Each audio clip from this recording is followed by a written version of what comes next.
noite, Cláudio. Boa noite aos demais candidatos. Eu sou Roberto Robaina, eu sou vereador de Porto Alegre. Sou formado em História, tenho mestrado e doutorado em Filosofia. E eu sou fundador do Partido Socialismo e Liberdade, do PSOL. Antes de ser do PSOL, só tive uma militância partidária. Fui durante 20 anos do PT. Saí do PT justamente quando o PT assumiu o governo federal e no governo federal assumiu uma linha de composição com a elite econômica, com os banqueiros, com as empreiteiras, nomeou o Henrique Meirelles para presidente do Banco Central, fez o acordo com o PMDB e nós, naquela oportunidade, consideramos que o PT havia abandonado bandeiras históricas com as quais ele foi construído, havia se envolvido num projeto de colaboração com elites privilegiadas e, portanto, havia perdido a sua razão de existência como um partido de transformação a favor dos trabalhadores. Isso se confirmou. Nós tivemos um governo do PT que não teve nenhuma importância do ponto de vista de melhoria real, do ponto de vista dos interesses dos gaúchos, manteve o mecanismo da dívida, que faz o Estado do Rio Grande do Sul perder quase 4 bilhões anualmente, manteve a Lei Candir, que faz o Estado do Rio Grande do Sul perder 4 bilhões. Então, o PT no governo federal não fez mudanças estruturantes. A elite brasileira, apesar disso, quando percebeu que o PT já não tinha mais capacidade de controle do movimento social, do movimento dos trabalhadores, a elite brasileira resolveu tirar o PT do poder de modo ilegítimo, via um impeachment, que foi uma manobra parlamentar que de conteúdo foi um golpe. Eles fizeram essa mudança, esculhambaram ainda mais o país, colocando esse Temer, que é o representante de uma quadrilha, que eu espero que saia do Palácio do Planalto e vá direto para a cadeia. Então, a desorganização da situação política brasileira é muito grave. Nós queremos, nesse processo de desorganização, denunciar esse sistema, mostrar que esse sistema não responde aos interesses dos trabalhadores e afirmar a necessidade da refundação de uma esquerda realmente coerente. Nós, nesse processo de refundação de uma esquerda coerente, sabemos também identificar quem são os inimigos principais. Evidentemente que no plano nacional, nós sabemos que a candidatura do Bolsonaro, uma candidatura de extrema-direita, representa o oposto do que nós representamos. A luta a favor dos trabalhadores, a luta a favor das mulheres, da comunidade LGBT, do movimento antirracista. Portanto, nós sabemos que é necessário derrotar o Bolsonaro. Mas no primeiro turno, tanto no plano nacional quanto no Estado, o grande desafio é fortalecer um projeto coerente. Por isso, o nosso chamado no voto no 50, uma esquerda verdadeira e coerente. Obrigado, candidato.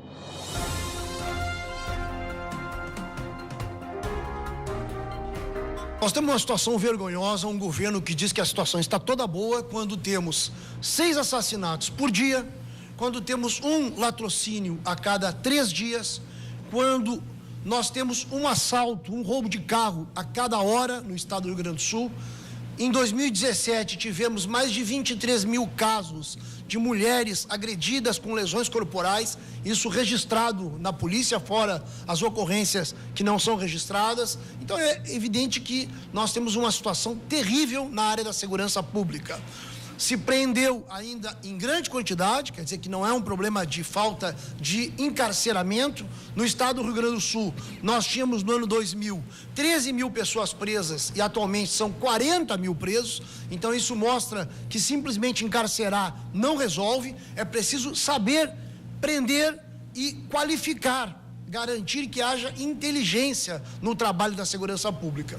Do ponto de vista de um plano, o nosso plano, em primeiro lugar, é nacional.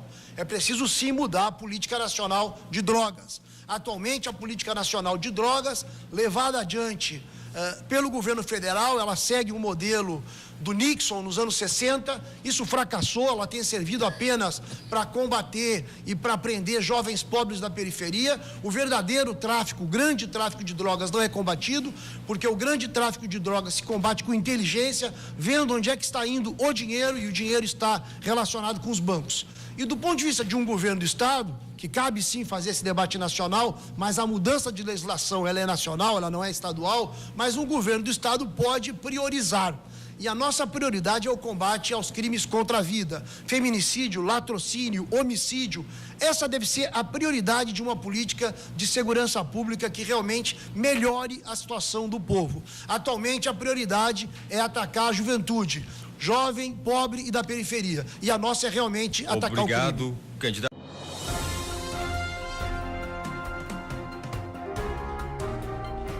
As primeiras medidas é terminar com essa emenda constitucional votada por esse governo, que é uma quadrilha que está no Palácio do Planalto, votada pelo Congresso Nacional, que congela por mais de 20 anos os investimentos em saúde. Essa é a primeira medida.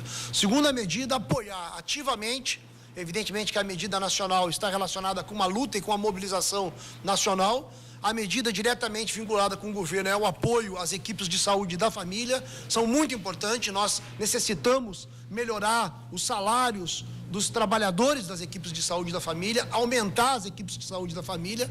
Nós necessitamos que o Estado faça a sua obrigação e repasse os recursos para os hospitais que estão fechando. Nós temos no governo Sartori 1.060 leitos a menos de 2014 para cá. Nós temos 700 mil gaúchos esperando mais de 2 anos por uma consulta, por uma ação especializada, por uma cirurgia. Nós necessitamos, portanto, investir na saúde e controlar bem os recursos públicos. Do nosso ponto de vista, é muito importante o Estado fazer a sua obrigação de repassar os recursos, mas também é preciso controlar esses recursos, liquidar com a corrupção na saúde. E nisso é importante se apoiar nos trabalhadores, nos sindicatos. A partir dos trabalhadores é que nós soubemos as denúncias gravíssimas em Pelotas, nos exames de câncer por amostragem, que agora o Ministério Público e a Polícia Federal estão investigando. A partir dos trabalhadores, nós tivemos as denúncias das terceirizações e das falcatruas em Guaíba, em Canoas, em Triunfo. Portanto, o controle dos recursos públicos é muito importante e a área da saúde é uma área onde tem muita corrupção. Desse ponto de vista, é defender, sim, o SUS.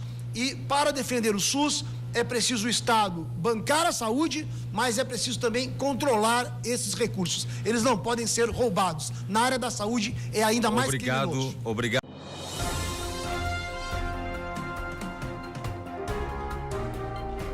Nós necessitamos de uma escola pública. A escola pública é a única possibilidade de uma educação universal e de qualidade. A ideia de privatizar o ensino, de privatizar a educação, é transformar a educação numa mercadoria que ela não é.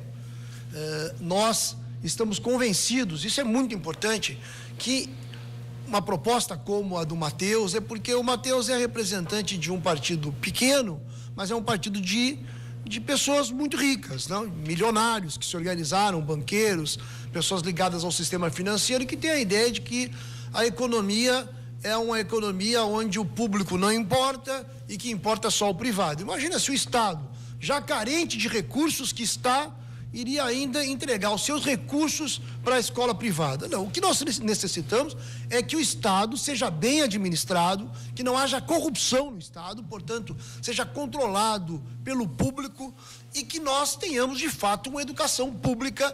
Portanto, os recursos devem ser destinados para a educação. Hoje não é isso que ocorre. Eu estou dando esse exemplo. O senhor que fez a pergunta é muito importante, muito inteligente a sua pergunta, porque ele já partiu da premissa de que é preciso priorizar a educação. Priorizar a educação significa colocar os recursos para garantir a educação de qualidade. Quando eu dou esses dados de que nós temos 8 bilhões de reais sonegados, isso é que deve impactar a população. 8 bilhões de reais é justamente o orçamento da educação. Quem é que sonega imposto? O senhor que está escutando? Não sonega imposto. Quem sonega imposto são grandes grupos empresariais.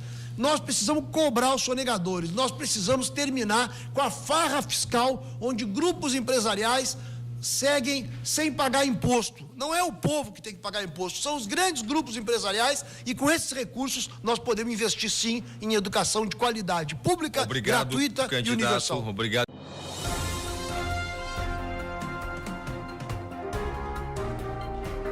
Esse dado é real, são mais de 500 mil gaúchos desempregados.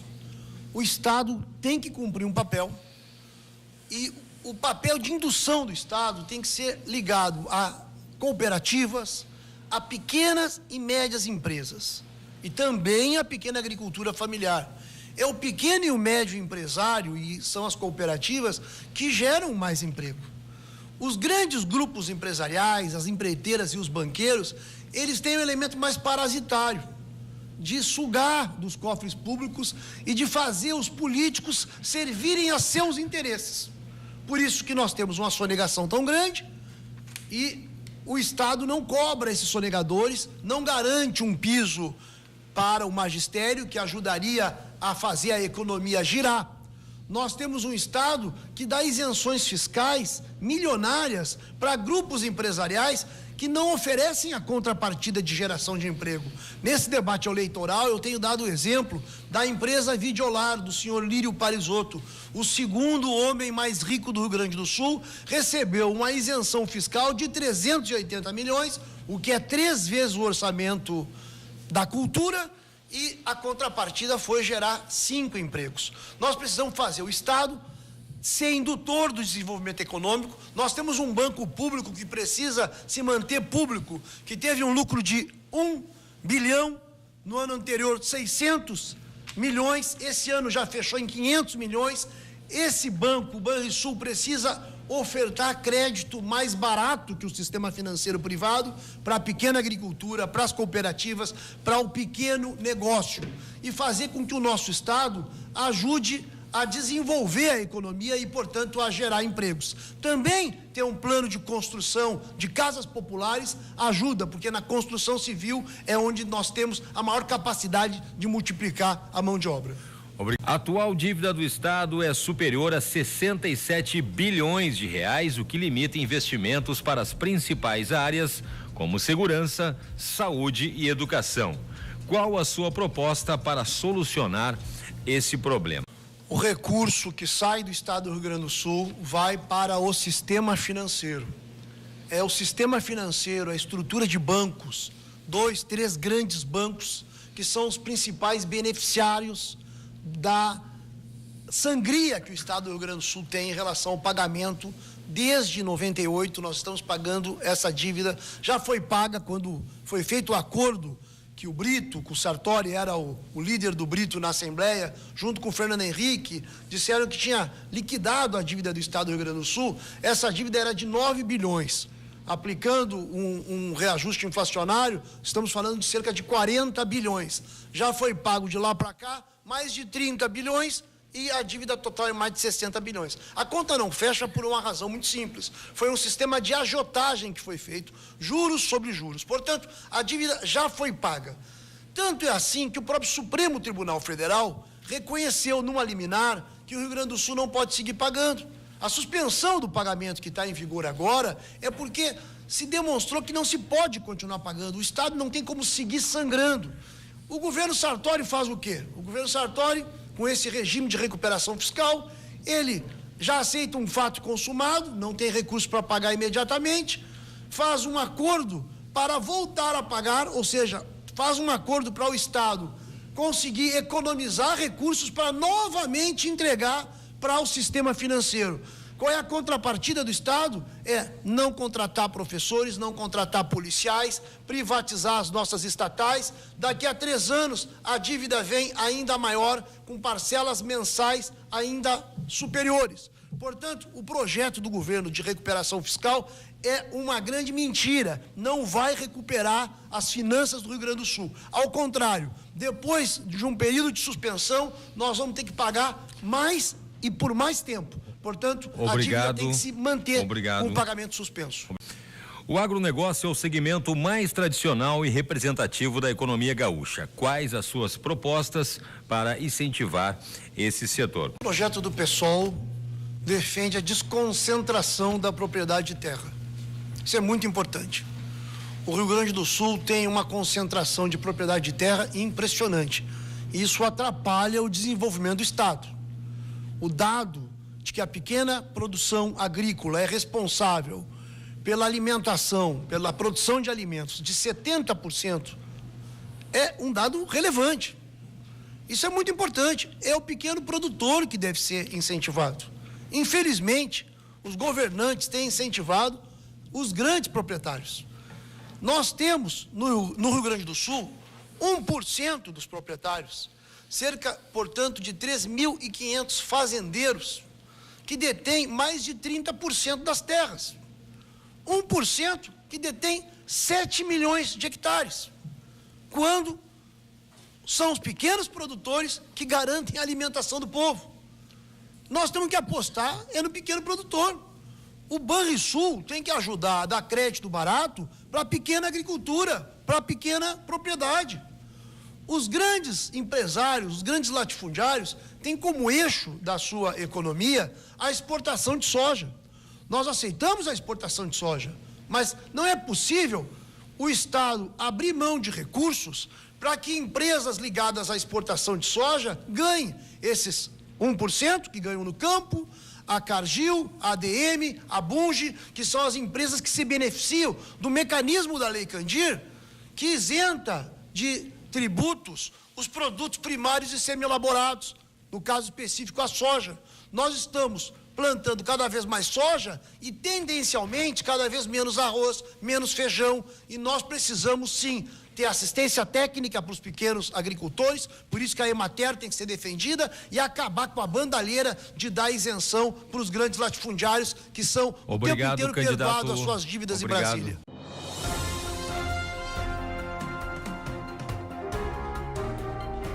Partidos que governam o país com o presidente Temer, PMDB, o PSDB, representados na eleição do Estado por Sartori e Eduardo Leite, são partidos que promovem uma verdadeira guerra econômica e social contra o povo brasileiro.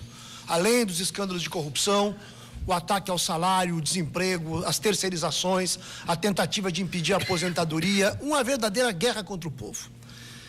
Nós temos agora uma novidade nessa eleição, que é o crescimento de uma candidatura de extrema-direita que, além de promover essa guerra econômica e social, quer adicionar na política nacional a proibição, o ataque ao direito da livre organização sindical, dos movimentos sociais, do movimento estudantil, e atacar também as mulheres, mobilizar o preconceito contra a comunidade LGBT, contra o movimento negro. Portanto, nós sabemos muito bem, no processo eleitoral, quem são os inimigos fundamentais e saberemos mobilizar nas ruas e nas urnas contra a vitória da extrema-direita.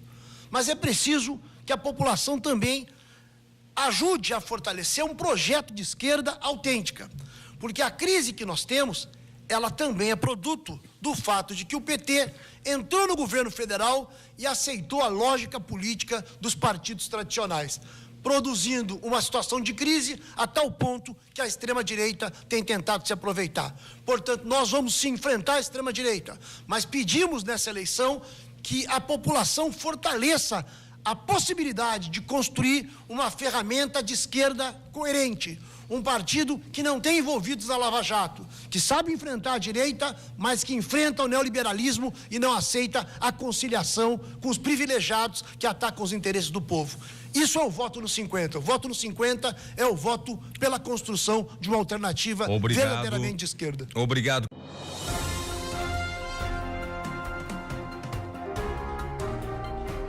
Retornamos ao vivo aqui dos estúdios da RDC, ao lado do candidato Roberto Robaina. Candidato, a sua avaliação do debate dessa noite. Eu acho que foi muito bom, porque nós temos um sistema eleitoral no Brasil que foi pensado pelo Eduardo Cunha, o deputado do PMDB que está preso. E é um sistema eleitoral muito antidemocrático. E um debate como esse é antidemocrático, basta ver a televisão, alguns partidos não têm tempo nenhum, outros têm todo o tempo do mundo, têm recursos partidários infinitos, então não é uma verdadeira democracia o que nós temos. Um debate como esse é uma oportunidade de condições iguais. Não é à toa que 3 candidatos não vieram. Eles não vieram porque eles não respeitaram o debate democrático quando as condições são iguais. Portanto, é um momento onde eles não podem ficar falando sozinhos o tempo inteiro e não ser contestados. Nós vemos aí a propaganda do governador, o tempo inteiro dizendo que o Estado está no rumo certo. Bem, ele diz que o Estado está no rumo certo, mas nós temos 6 assassinatos por dia, nós temos a cada 3 dias um latrocínio, nós temos uma situação de crise da segurança pública, na educação, na saúde. O Estado não está no rumo certo. E o governador não vem defender as suas propostas aqui. Nós ficamos muito felizes com o debate, parabenizamos os demais candidatos que vieram, porque justamente é um espaço, é uma oportunidade para que os eleitores possam conhecer cada um, conhecer as propostas, e é a melhor forma de votar, tendo conhecimento do que cada um propõe.